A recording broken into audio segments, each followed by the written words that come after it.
Doubtnut पर आप पाएं कोटा के बेस्ट और टॉप टीचर्स जैसे एनवी सर, जीबी सर, आकांक्षा मैम की फ्री वीडियो लेक्चर्स। आज ही डाउनलोड कीजिए डाउटनेट ऐप। हेलो एवरीवन, आज हम अपने topic kinetic theory of gases को कंटिन्यू करके पढ़ेंगे। इसमें हम various speeds of gas molecules और लॉ ऑफ इक्विपार्टीशन एनर्जी ये डिस्कस करेंगे। चलिए, तो पहले हम स्टार्ट करते हैं। Various speed of gas molecules हमारा क्या बताता है। अब जब हम वेरियस स्पीड ऑफ गैसेस में, तो पिछले वीडियो में हमने डिस्कस किया था कि जो प्रेशर रहता है आइडियल गैस का वो कैसे डिफाइंड होता है। 1/3 n number of molecules by volume divided by mass of each molecule of gas, and ये इस तरीके से डिफाइंड रहता है। ठीक है, तो अब हम पहली जो स्पीड डिस्कस करेंगे वो हमारी कहलाई जाती है मीन स्क्वायर स्पीड, यानी कि v² AV जो यहाँ पे डिफाइंड है। तो ये कुछ नहीं होता, v² AV जो है, हम सिंपली उसको मीन स्क्वायर स्पीड जैसे नाम में दिया हुआ है, हम सिंपली लिख सकते हैं v1² plus v2² plus v3² and so on, जितने भी नंबर ऑफ मॉलिक्यूल्स प्रेजेंट है divided by total number of molecules. ठीक है, इनका एवरेज आउट लेके हम सिंपली इसको इस तरीके से समीशन से भी डिनोट करते हुए लिख सकते हैं v²/n। अब यही जो वैल्यू हमारी आई है, अगर हम इसमें देखें जो प्रेशर का दिया हुआ है, तो प्रेशर हमारा कितना हो जाएगा फिर 1/3। अच्छा, n और m इसको अगर हम मल्टीप्लाई कर दे तो हम इसे कोई मास m' से डिनोट करते हुए हम इस तरीके से लिख सकते हैं। अब ये कुछ नहीं, ये क्या हो जाएगा डेंसिटी, तो ये कितना हो गया 1/3 रो v² AV। तो ये हमारा रिलेशन आ गया, क्योंकि m' कुछ नहीं, m' हमारा number of molecules into mass of each molecule denote कर रहा है। ठीक है, तो ये हमारा डिनोशन हो गया। अब हम बात करेंगे जब आगे नेक्स्ट बढ़ते हुए, अब हम निकालेंगे कि RMS स्पीड क्या होती है। तो पार्ट बी में अब हम डिस्कस क्या करेंगे, RMS स्पीड यानी कि रूट मीन स्क्वायर स्पीड। तो ये नाम से ये भी एविडेंट है, सिंपली अगर हम उसके अकॉर्डिंग लिखना चाहें, यानी कि v1² plus v2² and so on, जितने भी नंबर ऑफ मॉलिक्यूल्स प्रेजेंट हैं उनकी स्पीड डिवाइडेड बाय होल का अंडर रूट ले लिया इसका, एंड इसको हम सिंपली अभी हमने लिखा है तो इसको तो हम ऐसे ही लिख सकते हैं v² AV। और अगर दोनों साइड हम स्क्वायरिंग कर दें तो ये क्या हो जाएगा v² RMS is equal to v² AV। और जो डेंसिटी का जो रिलेशन हमने ऊपर लिखा है, इसको हम सिंपली रिप्लेस कर सकते हैं v/RMS से। तो ये कितना हो जाएगा अब हमारा, ये प्रेशर का अब हम लिख सकते हैं pressure is equal to 1/3 rho v² RMS, क्योंकि ये दोनों इक्वल हो गए। और सिंपली अगर हम यहाँ से RMS निकालना चाहें तो v/RMS कितना हो जाएगा 3p/रो होल का अंडर रूट। और अगर हम इसे वॉल्यूम और प्रेशर के फॉर्म में लिखेंगे तो कितना हो जाएगा 3pv/m'। हमने डेंसिटी को कैसे डिनोट किया था m'/v, तो उसको हम सिंपली यहाँ लिख सकते हैं ऐसे। तो ये हमारा क्या हो गया RMS स्पीड। देन अब हम पार्ट सी पे पहुँचते हैं। तो पार्ट सी में अब हमारा आता है नेक्स्ट स्पीड जो है कि एवरेज स्पीड क्या होती है। एवरेज स्पीड यानी कि सारी स्पीड्स का एवरेज ले लें divided by total number of molecule present, यानी कि VAV हम सिंपली लिख सकते हैं v1 plus v2 plus so on divided by total number of molecule, यानी कि कितना हो गया v/n। और इसकी वैल्यू हमारी आती है VAV की कितनी 8 kT/π m। ठीक है, और अगर हम टोटल मास के फॉर्म में लिखेंगे तो ये हो जाता है 8 RT/πM, यानी कि total mass of the gas. ये मास ऑफ ईच मॉलिक्यूल है, ये टोटल मास है। ये हमारा एवरेज स्पीड हुआ। देन अब हमारी स्पीड आती है इसमें, जब हम बात करेंगे लास्ट मोस्ट प्रोबेबल स्पीड। ठीक है, तो मोस्ट प्रोबेबल स्पीड वो स्पीड होती है जो कि सबसे ज़्यादा फ्रैक्शन ऑफ मॉलिक्यूल की प्रेजेंट होती है। इसको हम क्या कहते हैं VP से डिनोट करते हैं, एंड इसकी वैल्यू जो है वो होती है 2 kT/m under root is equal to 2 RT/M, इस तरीके से डिफाइंड रहती है।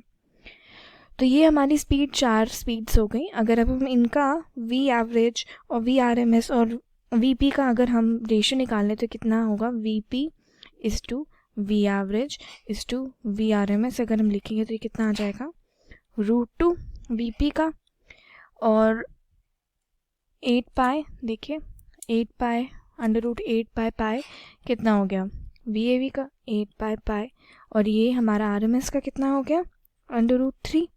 तो यहाँ से अगर हमें एनालाइज करना पड़े तो कौन सबसे ज़्यादा स्पीड, किसकी स्पीड सबसे ज़्यादा होगी, तो वो सिंपली हम कैसे लिख सकते हैं, V P less than V A V less than V R M S. तो ये हमारी फाइंडिंग होगी। तो ये हमारा अब डिस्कशन जो था वो था रिगार्डिंग स्पीड। ये वैल्यूज़ अगर हमें याद रहेंगी तो हमारे न्यूमेरिकल्स हम डायरेक्टली सॉल्व कर सकते हैं। तो बस अब फाइनल इनकी वैल्यूज़ याद रखें, पी वी की आर टी की फॉर्म में क्या आती है सिंपली। चलिए अब नेक्स्ट टॉपिक पे बढ़ते हुए अब हम डिस्कस करेंगे कि क्या होता है हमारा average kinetic energy of a gas molecule. तो अब हम average kinetic energy of gas molecule discuss करते हैं, ठीक है। अब पिछले वीडियो में जब हमने बात की थी तो हमने निकाला था kinetic energy of temperature, kinetic interpretation of temperature पढ़ा था, उसमें हमने रिलेशन भी निकाला था। अब इस ट्रांसलेशन काइनेटिक एनर्जी को अगर हम total number of molecules present उससे डिवाइड कर देंगे तो ये एवरेज हो गया। ये सिंपली क्या होता है, 3/2 n number of moles by number of molecules by R T, इस तरीके से होता है। और R/Na इसको हम सिंपली Na भी लिख सकते हैं। तो ये कितना हो जाएगा हमारा, ये हमारा आ जाएगा 3/2 RT by Avogadro's number Na, और ये कुछ नहीं होता, ये 3/2 kBT होता है, क्योंकि R/Na क्या होता है, बोल्ट्जमैन कांस्टेंट kB, ठीक है। तो सिंपली अगर हम इसको लिखें तो हम इसको एवरेज आउट करके लिख सकते हैं, half mv/RMS² is equal to क्या है, ट्रांसलेशन एनर्जी यानी कि average translation kinetic energy is equal to 3/2 kBT। तो हमारी यहाँ से VRMS कितना आ गया, सिंपली kBT की फॉर्म में हमारा आ गया ये kBT बाय m, 2 कैंसिल होके ये बाय m हो गया होल का √। तो ये हमारा एक इम्पॉर्टेंट फाइंडिंग हो गई। अगर हमसे क्वेश्चन आता है डायरेक्ट kBT की फॉर्म में अगर पूछा जाए रूट मीन स्क्वायर का, तो हम इसे कैलकुलेट कर सकते हैं। देन अगर अब हमसे पूछे एवरेज काइनेटिक एनर्जी 1 मोल की, ठीक है, एक गैस की, तो हम कैसे निकालेंगे। चलिए अब हमें पता है कि KTR/N इज इक्वल टू क्या होता है, 3/2 RT, यानी कि हम सिंपली क्या लिख सकते हैं, हाफ m'/n v² RMS। इस तरीके से हम रिलेशन से लिख सकते हैं। तो ये कुछ नहीं, क्या हो जाएगा, half capital M v² RMS। तो यहाँ से हमारा VRMS कितना आ गया, वो सिंपली हो गया 3RT बाय कैपिटल M, ये हमने पहले भी निकाला था। और फिर हमें यहाँ से VRMS का डिफरेंट फॉर्म में रिलेशन मिल जाएगा। एक तो वो 3p/ρ जो सबसे पहले हमने फाइंड किया था, उसके बाद क्या हो जाता है 3pV/m', अगर हम डेंसिटी को स्प्लिट अप करते हैं। देन हमारा क्या आ जाता है KT की फॉर्म में 3KT/m, एंड देन अब हमारा आ जाएगा 3RT बाय कैपिटल M, इस फॉर्म में आ जाएगा। तो ये हमारा क्या हो गया, kinetic energy of 1 mole of a gas. अब यहीं पे अगर हम इमेजिन करें कि अब हम मिक्सचर ले लें गैसेस का, फॉर एग्जांपल अब हम बात करें कि अब मिक्सचर हो रहा है 2 गैसेस का, थर्मल इक्विलिब्रियम में हो रहा है। तो अब हम डिस्कस क्या करेंगे, ये तो हमारा एवरेज काइनेटिक एनर्जी और स्पीड था। अब मिक्सचर ऑफ 2 गैसेस हैं जो कि हमारी रखी गई हैं किस में, थर्मल इक्विलिब्रियम में, ठीक है, उनका डिस्कशन करते हैं। तो एवरेज काइनेटिक एनर्जी जो मॉलिक्यूल्स की होगी वो क्या हो जाएगी, इक्वल हो जाएगी, ठीक है। तो इससे हमारा ये इन थर्मल इक्विलिब्रियम है, तो एवरेज जो हमारी काइनेटिक एनर्जी होगी वो क्या हो जाएगी, इक्वल थर्मल इक्विलिब्रियम, क्योंकि टेम्परेचर डिपेंडेंट होती है ना काइनेटिक एनर्जी, तो वो तो इक्वल हो गया थर्मल इक्विलिब्रियम में, तो वो सारी दोनों गैसेस के लिए इक्वल हो जाएंगी। तो अगर हम V1 और V2 सोचें कि उनकी RMS स्पीड है, तो हम सिंपली क्या लिख सकते हैं, half M v1 square is equal to half m2 v2 square. ठीक है, तो यहाँ से हम क्या मिलेगा, हमें v1 बाय v2 कितना हो जाएगा, m2 बाय m1 का अंडर रूट। तो इससे हम क्या देखते हैं कि हैवी मॉलिक्यूल अगर होगा तो उसकी स्मॉलर स्पीड रहेगी, और स्मॉलर मॉलिक्यूल तो रहेगा तो उसकी ग्रेटर स्पीड होगी। तो ये हमारा इस रिलेशन की फाइंडिंग हो गई। देन ये अब हमारा थर्मल इक्विलिब्रियम में अगर होता है तो हम कैसे कैलकुलेट करेंगे, ये वो था। नेक्स्ट अब हम डिस्कस करेंगे कि मीन फ्री पाथ क्या होता है। तो अब हमारा आ गया मीन फ्री पाथ। तो मीन फ्री पाथ कुछ नहीं, एक एवरेज डिस्टेंस है जो ट्रैवल किया गया एक मॉलिक्यूल का दो सक्सेसिव कोलिजन्स के बीच में। इसे सिंपली हम लैम्डा से डिनोट करते हैं, और ये क्या होता है, वी एवरेज जो स्पीड होती है टाइम्स टी। तो डिस्टेंस स्पीड जो रिलेशन होता है उसी रिलेशन के हिसाब से हम लिखेंगे। तो ये कितना हो जाएगा, v बाय, ये फाइंड आउट करके आंसर आता है 4√2 पाई आर स्क्वायर एन। इसकी हमें डेरिवेशन तो इम्पॉर्टेंट नहीं है, बस ये रिलेशन हमें याद रहना चाहिए। अब ये रेडियस के फॉर्म में है, अब इसी को हम डायमीटर के फॉर्म में सिंपली कैसे लिख सकते हैं, 4 अंदर लेके √2 पाई डी स्क्वायर एन। तो ये हमारा मीन फ्री पाथ रहता है। देन अब हमें जो पता होना चाहिए कि डिग्री ऑफ फ्रीडम क्या रहती है। अब हम नेक्स्ट थर्मोडायनेमिक्स पढ़ेंगे तो ये सारी जो वैल्यूज़ हैं ये हमारी काफ़ी इंपॉर्टेंस रखेंगे। तो डिग्री ऑफ फ्रीडम देखते हैं। डिग्री ऑफ फ्रीडम क्या है, नंबर ऑफ इंडिपेंडेंट टर्म्स जो एक एक्सप्रेशन में होते हैं, एक एनर्जी ऑफ ए मॉलिक्यूल, उसको हम डिग्री ऑफ फ्रीडम कहते हैं। इसे हम एफ से डिनोट करते हैं, और ये कुछ नहीं, ये नंबर हमारा दिखाता है इंडिपेंडेंट टर्म्स का, जो एक्सप्रेशन में एक एनर्जी की एक मॉलिक्यूल की। देन लास्टली अब इसी के साथ अब हम डिस्कस करेंगे लॉ ऑफ इक्वी पार्टीशन क्या होता है। चलिए, law of equi partition discuss करते हैं ऑफ एनर्जी। तो ये लॉ ये स्टेट करता है कि इक्विलिब्रियम जो इक्वेशन होती है हमारी टोटल एनर्जी की, वो इक्वली डिस्ट्रीब्यूटेड है सारी पॉसिबल डिग्री ऑफ फ्रीडम में। तो एनर्जी जो एक डिग्री ऑफ फ्रीडम की होगी वो क्या होगी, हाफ kBT। तो इसमें कुछ नहीं, एनर्जी जो आएगी हमारी डिग्री ऑफ फ्रीडम की वो कितनी होती है, हाफ kBT से डिनोट की जाती है एक साइड की। तो ये हमारा स्टेट करता है टोटल एनर्जी जो है वो इक्वली डिस्ट्रीब्यूटेड है हर पॉसिबल डिग्री ऑफ फ्रीडम में, और वो एनर्जी जो होगी डिग्री ऑफ फ्रीडम की वो क्या होती है, हाफ kBT। सिंपली अब हम जो है डिस्कस करेंगे, अब एक टेबल फॉर्म में अब हम डिस्कस करेंगे यहाँ पे, जो कि आगे रिमेंबर करने के लिए काफ़ी इजी रहेगा। चलिए, तो यहाँ पे अब हम एक टैबलो फॉर्म में देखेंगे। तो यहाँ जो हमें बिल्कुल टेबल बाय हार्ट होनी चाहिए, और आप चाहें तो आप इसका स्क्रीनशॉट लेके सेव भी कर सकते हैं, क्योंकि यहाँ पे ये जो डिस्कशन होने वाला है वो काफ़ी इम्पोर्टेंट रहेगा। हमारे क्वेश्चंस जब न्यूमेरिकल करने बैठेंगे तो उस फॉर्म में हमारा काफ़ी इम्पोर्टेंस रखेगा। ठीक है, तो यहाँ पे सीरियल नंबर का मतलब जो हम डिस्कशन करने वाले हैं डायाटॉमिक भी दो टाइप के होते हैं। एक कौन सा होता है, रिजिड फॉर्म में रहता है गैसेस का।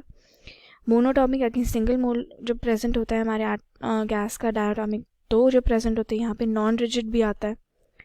ठीक है, सिंपली अब हमने ये निकाल लिया। तो जो पहला जो हमारा है इसमें डिस्कशन करने वाला वो क्या है,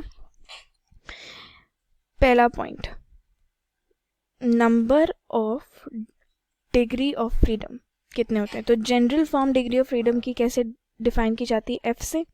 अब मोनोटॉमिक के लिए क्या होती है, ये 3 रहती है, और डायाटॉमिक की रिजिड के लिए तो ये 5 होती है, नॉन रिजिड के लिए क्या होती है 7। यानी ये मूवमेंट ट्रांसलेशन और रोटेशनल दोनों हो सकता है। ठीक है, फिर दूसरी अब हमारा पॉइंट है एवरेज एनर्जी जो मॉलिक्यूल की होती है। ठीक है, एवरेज मॉलिक्यूल की एनर्जी तो वो कैसे डिफाइन रहती है, अभी हमने लॉ ऑफ इक्विपार्टीशन से पढ़ा था, F/2 kT हाफ kBT। ठीक है, डिग्री ऑफ फ्रीडम यहाँ पे 3 है, तो ये कितना हो गया 3/2 kT, 2 है यहाँ पे, ये हो जाएगा 5/2 kT, और यहाँ कितना होगा 7/2 kT। सिंपल। देन अब हमारा क्या आएगा, एनर्जी 1 मोल ऑफ गैस की, ठीक है, यहाँ पे energy of 1 mole of gas, ठीक है, ये कितना हो गया F/2 RT, mole of gas की बात करें, और ये हो जाएगा 3/2 RT, यहाँ पे 5/2 RT और यहाँ 7/2 RT। तो ये हमारा एवरेज। देन अब हम बढ़ेंगे तो 4th पॉइंट में क्या है हमारा internal energy of gas, internal energy of n mole of gas कितना रहेगा। तो यहाँ सिंपली हम लिख देंगे FN RT/2 से, और ये हो जाएगा 3/2 nRT। नंबर ऑफ मोल्स हमें पता नहीं है तो हम n से डिनोट करते हुए F/2 nRT, और यहाँ क्या 7/2 nRT। देन अब इसी टेबल को बना रहे हैं तो ये अब मैं आगे के लिए तक की बता देती हूँ। तो अब हम स्पेसिफिक हीट के लिए भी यहाँ ड्रॉ कर लेते हैं, पर स्पेसिफिक हीट को हम डिटेल में और पढ़ेंगे थर्मोडायनामिक्स में। तो यहाँ बस मैं आपको एक टेबल नोट डाउन करा देती हूँ। स्पेसिफिक हीट अगर एक कांस्टेंट वॉल्यूम पे है तो ये सिंपली क्या हो जाएगा F/2 R, इसको हम डिफ्रेंशिएट कर देंगे T के रिस्पेक्ट में, तो ये मिलेगा फिर 3/2 R रहता है, यहाँ 5/2 R, और यहाँ कितना हो जाता है 7/2 R। और अगर हम बात करते हैं कांस्टेंट प्रेशर पे स्पेसिफिक हीट तो वो कुछ नहीं होता, F+2/2 R ऐसे डिफाइंड रहता है। तो ये कितना हो जाएगा 5/2 R, और ये 7/2 R, और ये क्या हो जाएगा 9/2 R। एंड सिंपली अगर अब हमसे पूछा जाए कि गामा यानी कि जो एक्सपोनेंट होता है वो क्या होता है, जो CP/CV रेशियो होता है, बस रेशियो फाइंड आउट कर लेंगे तो ये कितना आ जाएगा 1/2/F। ये जनरल फॉर्म रिलेशन होता है, काफ़ी इंपॉर्टेंट है क्योंकि एग्जाम में डायरेक्टली पूछा भी जाता है। ये आ जाएगा 5/3, और ये आ जाएगा 7/5, और फाइनली ये आ जाएगा 9/6। तो ये हमारा काफ़ी इम्पॉर्टेंट जो है, आप इधर से ये कट रहा है तो यहाँ से ये मेंशन करते हुए आप देख सकते हैं, ये टेबल आप नोट डाउन करते जाइए। तो इस तरीके से ये हमारा डिफाइंड रहता है रिलेशन। आप सिंपली अगर आप नोट डाउन करते जाएंगे तो ये यहाँ से हमारा रिलेशन इस तरीके से मोनोटॉमिक डायाटॉमिक के लिए डिफाइंड है। तो ये हमारा आज डिस्कशन था जो हमने पढ़ा है, मतलब जिस भी जो पढ़ा है, वेरियस स्पीड होगी, इक्विपार्टीशन लॉ हो गया, और हमने ये टेबल फॉर्म में भी हमने पढ़ लिया ताकि न्यूमेरिकल्स करना थोड़ा इजी रहे। तो ये टेबल आप नोट डाउन कर लीजिए। वीडियो में ऑब्वियसली आपको इतने अच्छे से नहीं समझ में आएगा, इसलिए आप प्लीज़ जब मैं बोल रही थी तो आप लिखते जाइए नोट्स में, तो आपको अच्छे से ज़्यादा याद रहेगा। अब इसी के साथ कुछ क्वेश्चन प्रैक्टिस कर लेते हैं। चलिए, क्वेश्चन में दिया है एक स्फेरिकल बलून है जिसकी वॉल्यूम V है और कंटेन क्या करता है हीलियम, प्रेशर P पे। बताना है कितने मोल्स ऑफ हीलियम्स हैं इस बलून में। अगर हमारी जो एवरेज काइनेटिक एनर्जी है वो इस तरीके से रिप्रेजेंट की जाती है। तो अभी हमने रिलेशन देखा था, तो हमारा जो प्रेशर और एवरेज काइनेटिक एनर्जी के बीच में रिलेशन होता है वो कैसे डिफाइंड रहता है 2/3 N/V के बार एवरेज काइनेटिक एनर्जी होगी, N हमारा टोटल नंबर ऑफ मॉलिक्यूल्स हो गया, V क्या हो गया अब हमारा वॉल्यूम। ठीक है, ये काइनेटिक थ्योरी जो अकाउंट ऑफ फॉर प्रेशर है उससे हमारा ये रिलेशन आता है। सिंपली अगर हमें यहाँ से K बार निकालना पड़े, पर क्वेश्चन में हमें K बार तो पूछा नहीं है, हमें पूछा है नंबर ऑफ मोल्स, तो हमें N की टर्म्स में हमें निकालना पड़ेगा। नंबर ऑफ मॉलिक्यूल्स जो प्रेजेंट है उनके सिंपली कैसे लिख सकते हैं 3/2 PV/K बार, इस तरीके से हम लिख सकते हैं।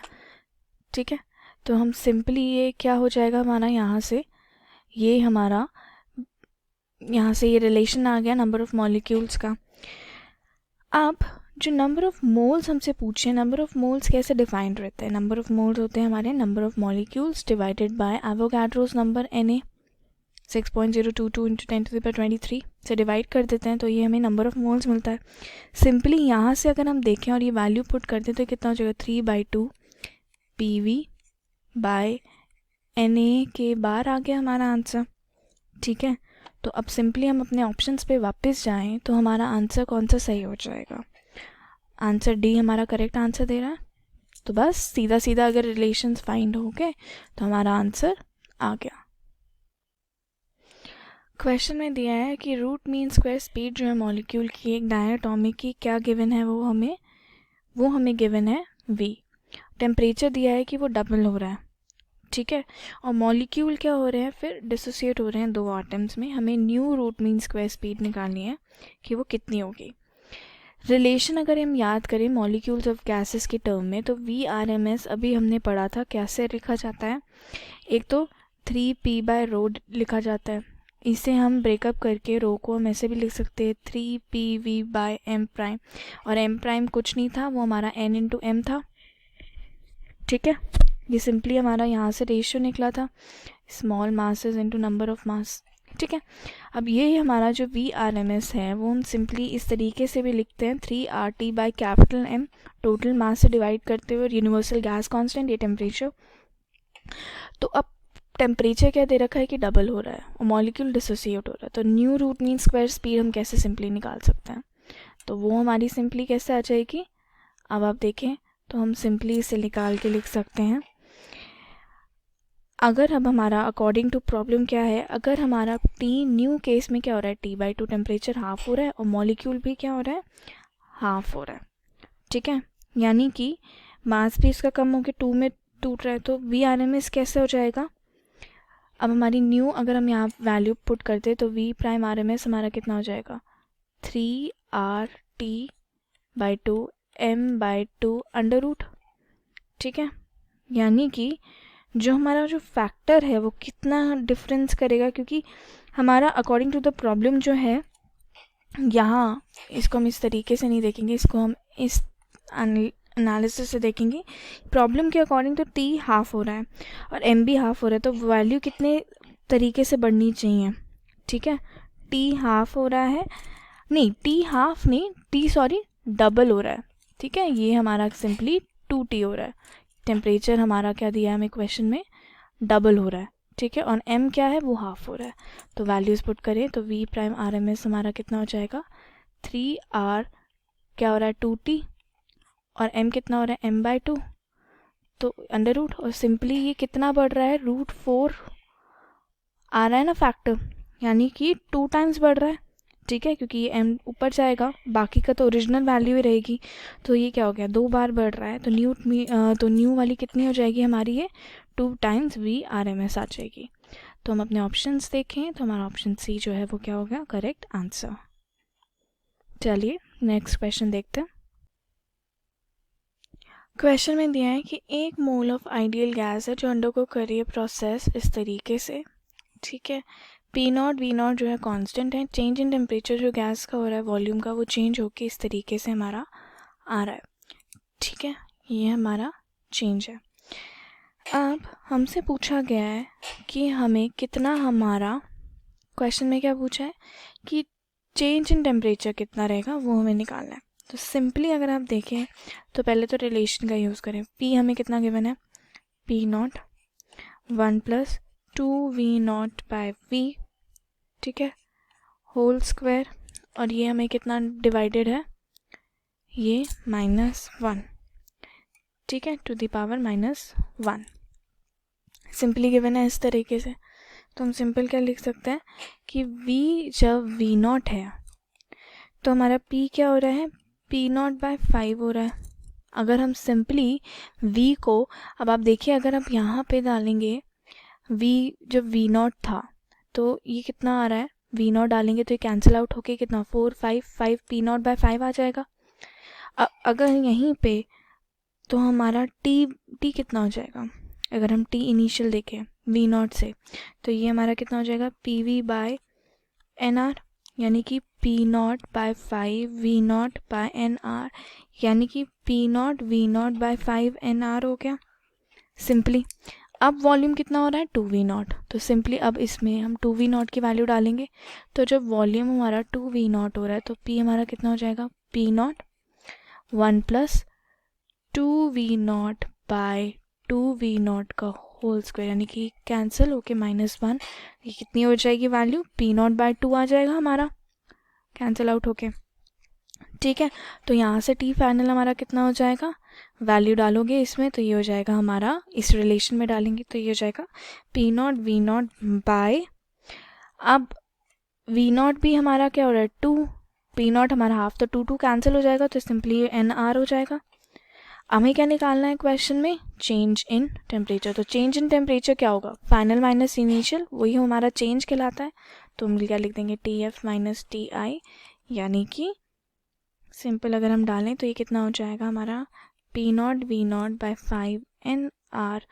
ये पहले तो एन आर हमारा final minus P not V not by 5 N R था।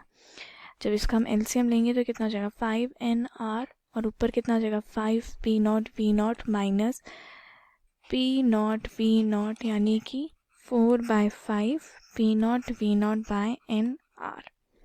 तो अगर हम अपने ऑप्शंस देखें तो हमारा ऑप्शन जो ए है वो क्या होगा, करेक्ट आंसर। तो ये था हमारा आज काइनेटिक थ्योरी ऑफ गैसेस, जो हम ख़त्म करते हैं। नेक्स्ट अब हम जाएंगे थर्मोडायनामिक्स पे। तो please keep liking this series and continue watching Doubtnut. Thank you. Class 6 से 12 से लेके नीट IIT JEE मेंस और एडवांस के लेवल तक 10 मिलियन से ज़्यादा स्टूडेंट्स का भरोसा। आज ही डाउनलोड करें डाउटनेट ऐप या व्हाट्सएप कीजिए अपने डाउट्स 8400 400 400 पर।